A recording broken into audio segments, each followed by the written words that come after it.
বলতে পারি না এখন, আল্লাহ যা করবে তাই হইব। এখন আমি কি করবো কিবা কোন জায়গায় কি করে খামো একমাত্র উপরওয়ালা জানে। ঠিক আছে, এখনো তো কোনো এরকম কোনো নির্ধারিত নাই যে আমি এটা করবো। কাকা এই আমার এই ছাড়া আর কোনো সম্ভব নাই। আমি বুড়া কালে একটু করিয়া খাই কাকা, এটা জীবনে রিস্ক নিয়ে বাঁচাইতে গেছি। আমি দেখছি ওইনা বাংশুর চলতে আছে, আমি ইচ্ছা করলে বাঁচাইতে পারতাম। আমি গাড়ি টানছি, আনসারটা ইয়া ধরে রাখছে। এরপরে দি মুনাগরে রিকোয়েস্ট করছি ভোল্টেজারের থামাই রাখছে, ভাঙে নাই। আপনারা তো দেখছেন, আমি রিকোয়েস্ট করছি ওনার ঘরে, বহুত রিকোয়েস্ট করছি। আপনার মনে করেন না ভোল্টেজার থামাই রাখছে, উনি প্রথম ভাঙে নাই। পরে আনসাররা আমার মনে করেন না ভোল্টেজারের সামনে আমার গাড়ি ধাক্কাই দিচ্ছে। বাবা বললাম তো এখনো কোনো সিদ্ধান্ত নাই, বাকিটা আল্লাহ জানে কি করে কামো। এখানে তো একটা গাড়ি বানাইতে 15-16 হাজার টাকা লাগে, আর টুকিটাকি মাল সামান লইয়া মনে করেন না 20-25 হাজার 30 হাজার। আপনার এই ব্যবসার উপরে টুকটাক করি, আমার এই ব্যবসার উপরে ভর করে আমার ছেলে লেখাপড়া করে।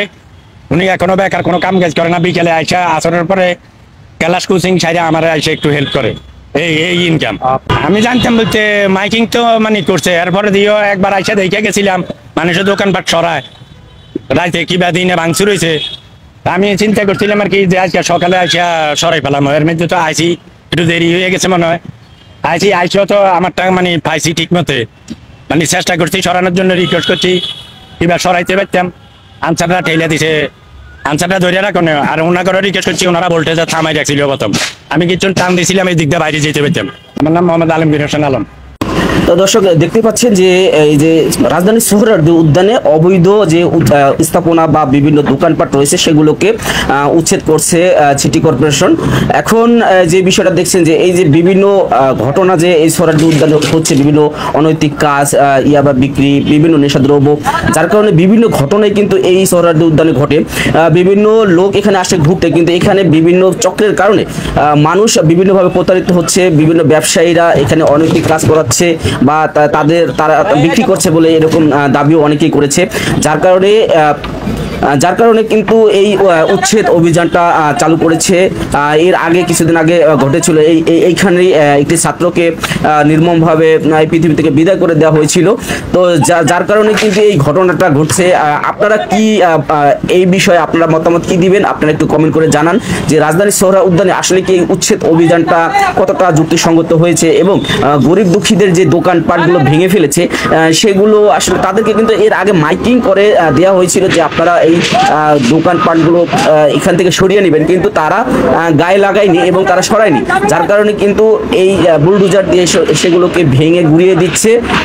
আপনারা যে বিষয়গুলো দেখছেন আসলে অনেকেই মনে করতেছেন যে এই জিনিসগুলো ভাঙা আসলে ঠিক হয়নি।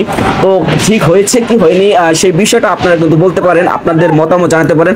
এবং সোহরাওয়ার্দী উদ্যানে আসলে আপনারা কেমন দৃষ্টি বা কেমন দৃশ্য দেখতে চান ভবিষ্যতে, আসলে সোহরাওয়ার্দী উদ্যানে যে মানুষগুলো ঘুরতে আসবে তাদের জন্য যে সুন্দর একটি মনোরম পরিবেশ থাকবে, সেই বিষয়টা হয়তো সিটি কর্পোরেশন এই উদ্যোগ নিয়েছে যে এখানে পরিষ্কার পরিচ্ছন্ন থাকবে, পরিপাটি থাকবে। যারা দর্শনার্থীরা আসবে তারা সুন্দরভাবে ঘোরাফেরা করবে, কারো কোনো ক্ষয়ক্ষতি হবে না।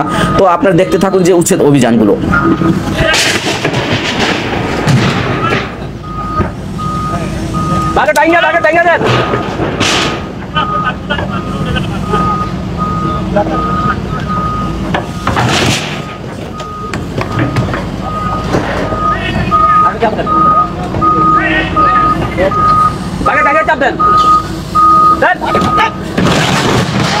ওকে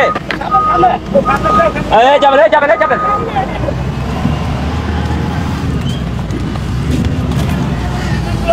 Hey, Captain!